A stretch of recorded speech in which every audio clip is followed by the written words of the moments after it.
we're having protests all over. He was talking about Charlottesville. Charlottesville was a little peanut, and it was nothing compared, and the hate wasn't the kind of hate that you have here. This is tremendous hate, and we have a man that can't talk about it because he doesn't understand it. He doesn't understand what's going on with our country. Donald Trump complained outside his criminal proceedings again, this time trying to downplay the Nazi-fueled riots in Charlottesville from 2017.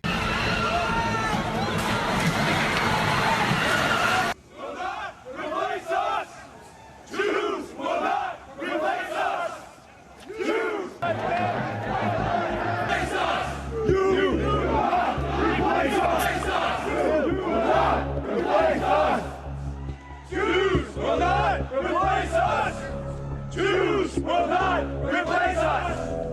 Jews will not replace us! Blood and soil! Blood and soil! Blood and soil! Blood and soil! Blood and soil! Blood and soil! Whose streets? Our streets! Whose...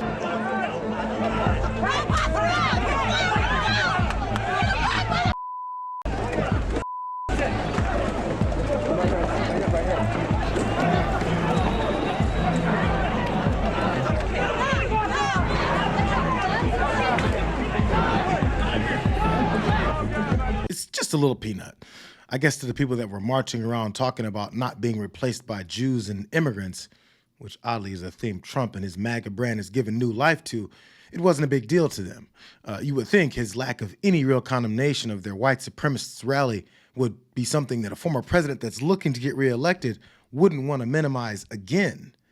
But maybe he's giving another nod to his base. Nazis started this. They showed up in Charlottesville. They showed up in Charlottesville to protest. Excuse me, they didn't put themselves down as you, and you had some very bad people in that group.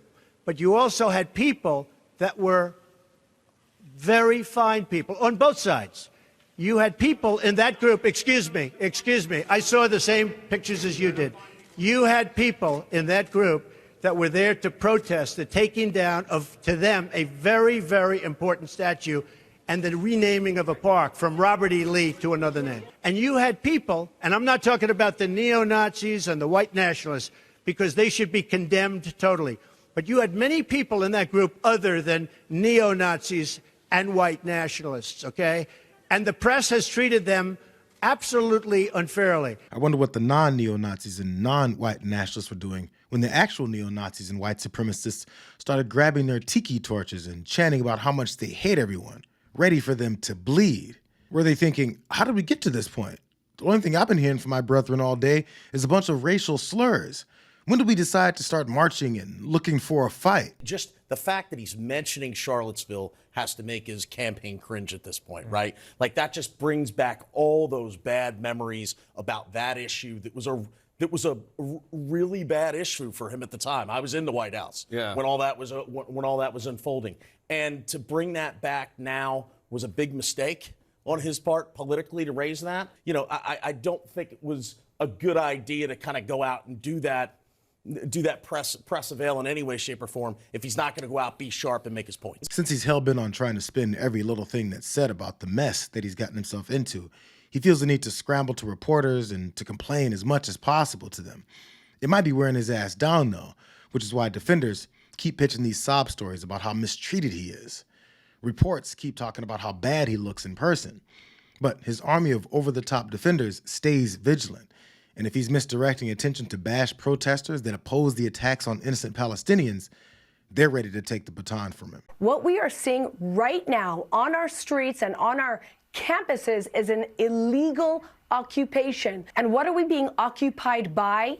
We're being occupied by radical Islamist theology that has been imported from the Middle East to the tunes of billions of dollars from Qatar. And the question is, how is this happening and why? How is it that they are so coordinated? They're all chanting the same slogans. Who is paying for the buses? Who is paying for the private planes that are bringing in the outside agitators? Why do they have all of them the same green tents? Who is producing this massive amount of literature? And how are we allowing this to happen? Where is the DOJ? Where is the NSA? This is a national security concern. So America needs to wake up. You know, just like we were bombed by the Japanese in Pearl Harbor well into World War II, and that woke us up, we have been bombed.